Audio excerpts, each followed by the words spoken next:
एक राजा की 7 रानियां थीं। प्रथम 6 रानियां अत्यंत अहंकारी थी। छोटी रानी शांत स्वभाव की थी, इसलिए राजा छोटी रानी को सबसे अधिक चाहते थे।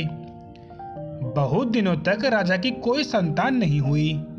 उनके बाद इतने बड़े साम्राज्य को कौन संभालेगा, ये सोच सोच कर वो राजा अत्यंत दुखी रहते थे। कुछ दिनों के बाद छोटी रानी ने गर्भ धारण किया। राजा के हर्ष का ठिकाना न रहा।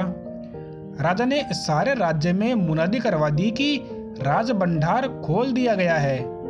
मणि माणिक्य मिठाई जिसे जो चाहिए जितना चाहिए ले जा सकता है। बड़ी रानियां ईर्ष्या से जल भुन गई। राजा ने अपनी छोटी रानी के कमरे में सोने की जंजीर बांध दी और कहा, जब बच्चा होगा तब इस जंजीर को हिला देना, मैं आकर के बच्चे का मुंह देखूंगा। ये कह के वो दरबार से बाहर चले गए। छोटी रानी को बच्चा होगा तो उसके घर में कौन रहेगा, ये प्रश्न उठा तो बड़ी रानियों ने कहा कि इस कार्य हेतु दासियों की सेवा क्यों ली जाए, ये काम हम लोग ही करेंगे। बड़ी रानियों ने छोटी रानी के कमरे में जाकर जंजीर को हिलाया। राजा दरबार का काम काज छोड़कर ढाक ढोल मणि माणिक्य पंडित पुरोहितों के साथ लेकर वहां उपस्थित हुए, पर कुछ भी नहीं हुआ था। वो देख कर के निराश लौट गए।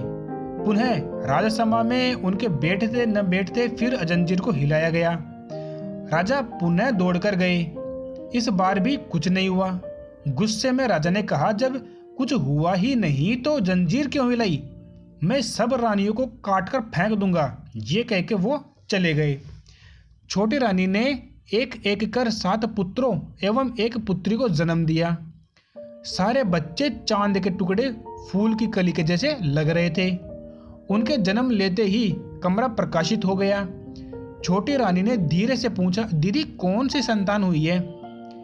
बड़ी रानियों ने छोटी रानी के सामने मुंह के सामने बिचकाकर कहा, हाथ नचाकर कहा कि संतान नहीं, हाथी हुए हाथी, तुमने तो कुछ चूहे और मेंढक को भी जन्म दिया है। ये सुनते ही छोटी रानी बेहोश हो गई। निष्ठुर बड़ी रानियों ने जंजीर को नहीं हिलाया और वे चुपचाप षड्यंत्र करने में जुट गई। उन लोगों ने एक गमले में 8 नवजात शिशुओं को डाला और पिछवाड़े के बगीचे में एक गड्ढा खोदकर उसमें दफना दिया। लौटते समय कुछ चूहे, मेंढक और एक बच्चा टोकरी में हाथी का लेके उस छोटी रानी के सामने आकर जंजीर को हिला दिया। राजा फिर ढाक ढोल गाजा बाजा मणि माणिक्य नौकर चाकर पंडित पुरोहित सबको लेकर के वहां पे पहुंचे। बड़ी रानियों ने गमगीन होकर अपने आंसू पहुंचने का अभिनय कर चूहों और मेंढकों के बच्चों की टोकरी राजा को सामने कर दिया। उसे देखते ही राजा क्रोध से आग बबूला हो गए।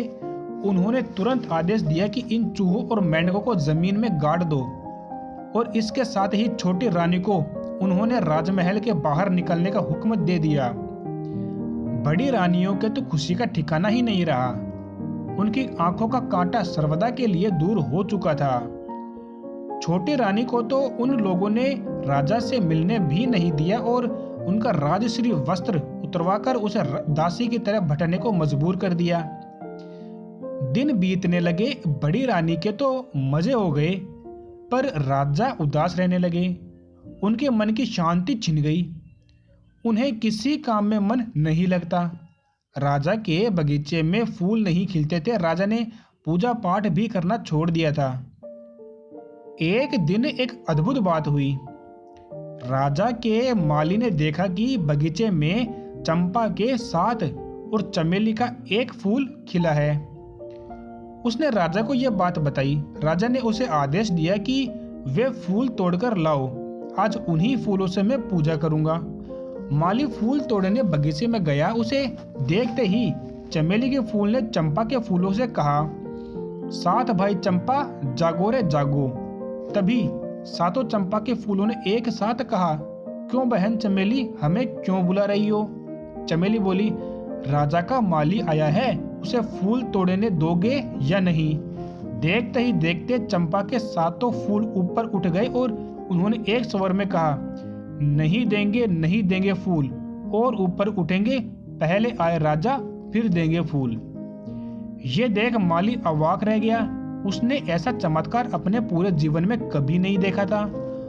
फूल की डलियां फेंककर वो दौड़ा दौड़ा राजा के पास गया और उन्हें सारी बात बताई। ये सब सुनकर राजा आश्चर्यचकित रह गए। उन्होंने तुरंत सभी सभासदों को वहां उपस्थित होने के लिए कहा। फूल तोड़ने राजा जैसे ही आगे बढ़े, चमेली फूल के चंपे ने फूलों से कहा कि सात भाई चंपा जागो रे जागो। चंपा के फूलों ने पूछा, क्यों बहन, किस लिए बुला रही हो? चमेली बोली, राजा स्वयं आए हैं, उन्हें फूल तोड़ने दोगे या नहीं? चंपा के फूल और ऊपर उठ गए और एक स्वर में बोले, नहीं दूंगा, नहीं दूंगा फूल, उठूंगा और ऊपर, पहले राजा की बड़ी रानी आएगी तभी दूंगा फूल। ये कहकर चंपा के फूल और ऊपर उठ गए। राजा ने बड़ी रानी को बुलवाया। बड़ी रानी शंख बजाती हुई फूल तोड़ने के लिए आगे बढ़ी। उन्हें देख चंपा के फूलों ने कहा, नहीं दूंगा, नहीं दूंगा फूल, उठूंगा और ऊपर, पहले आए मंजली रानी फिर दूंगा फूल। राजा ने मंजली रानी को बुलाया।